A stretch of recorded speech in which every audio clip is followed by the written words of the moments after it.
Good morning, नमस्ते। मैं महेंद्र हुले। आज हम स्टैंडिटीज़, अटेंशन, रेस्ट और टेक वन हैंड डिस्टेंस सीखने वाले हैं। जब भी हम मार्च पास, ड्रिल, परेड या असेंबली के लिए आते हैं तो हम सबसे पहले विश्राम की स्थिति में खड़े होते हैं। स्टैंड इट इज़ यानी विश्राम की स्थिति में किस तरह से खड़ा रहना है, यह अब हम देखेंगे। विश्राम की स्थिति में यानी स्टैंड इट इज़ में हील टू हील 12 इंच की दूरी और toe to toe 16 to 18 inch की दूरी रहेगी। दोनों घुटनों को सीधा और टाइट रखना है।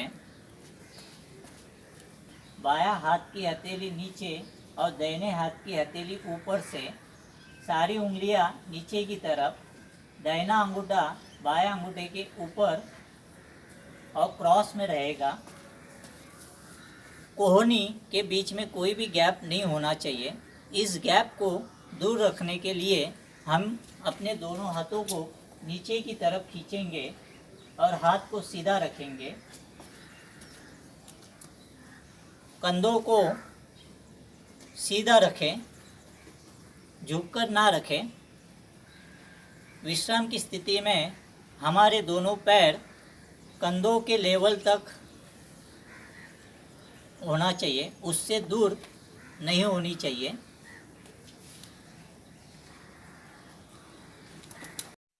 अब हम अटेंशन यानी सावधान की स्थिति में किस तरह से खड़े रहना है, यह देखेंगे।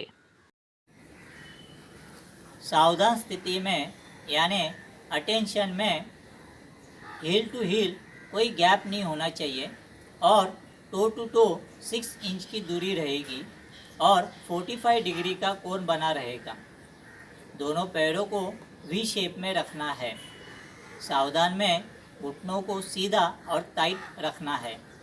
सावधान में मुट्ठी बंद और सारी उंगलियों के ऊपर अंगूठा होता है।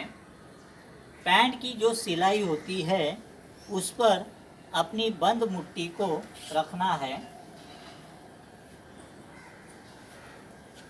कंधों को सीधा रखें, झुककर ना रखें।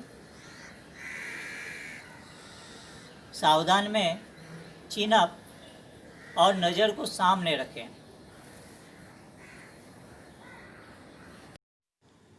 सावधान और विश्राम करते समय ध्यान देने योग्य बातें कौन कौन सी है, यह अब हम देखते हैं।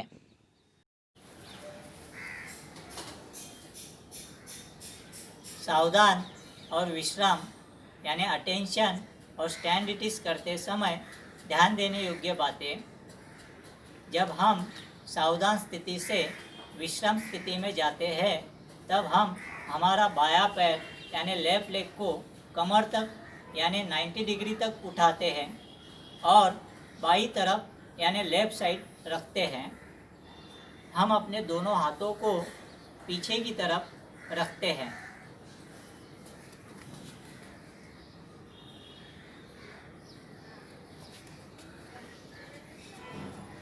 यह हमारी विश्राम की स्थिति है। विश्राम से जब हम सावधान में जाते हैं तब हम फिर से हमारा लेफ्ट लेग कमर तक यानी 90 डिग्री तक उठाते हैं और नीचे रखते हैं। हम अपने दोनों हाथों को साइड में लेकर आते हैं। यह दोनों क्रिया एक साथ होनी चाहिए। सावधान विश्राम करते समय हम अपने दोनों हाथों को शरीर से दूर ना रखें। इस प्रकार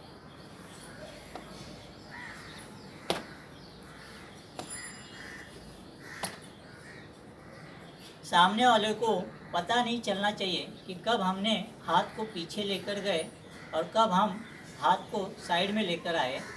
तो हमें इस तरह करना है।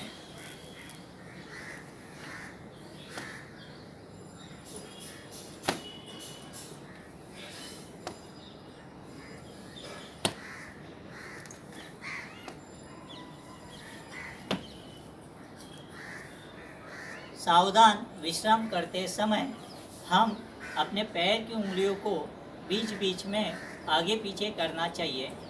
इससे हमारे शरीर का ब्लड सर्कुलेशन अच्छा होता है और ज़्यादा देर तक खड़े रहने के बाद भी हमें चक्कर नहीं आती है।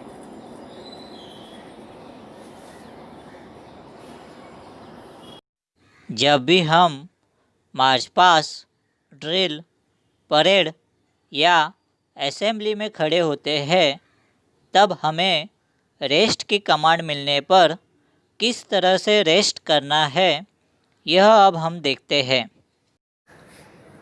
सावधान और विश्राम यानी अटेंशन और स्टैंडिटीज करते समय जब हमें रेस्ट की कमांड मिलती है, तब हम विश्राम स्थिति में यानी स्टैंडिटीज में रहकर ही हम अपने शरीर को रिलैक्स कर सकते हैं। विश्राम स्थिति में हम अपने पैर को हिला सकते हैं, हाथ को हिला सकते हैं, गर्दन को हिला सकते हैं। इस तरह हम अपने शरीर को रिलैक्स कर सकते हैं। विश्राम स्थिति में हम अपने जगह को छोड़कर रेस्ट नहीं कर सकते।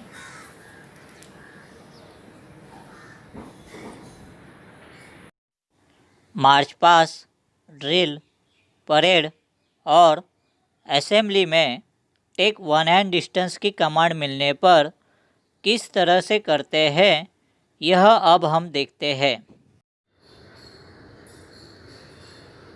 समझो यह जो दीवार है, यह एक स्टूडेंट है। आपको जैसे ही टेक वन हैंड डिस्टेंस की कमांड मिलती है, अब वैसे ही अपना दाहिना हाथ यानी राइट हैंड को शोल्डर लेवल तक लेकर आना है। सामने खड़े स्टूडेंट्स और आपके दाहिने हाथ की उंगलियों के बीच में थोड़ा सा गैप रखना है और नज़र सामने होनी चाहिए। Thank you.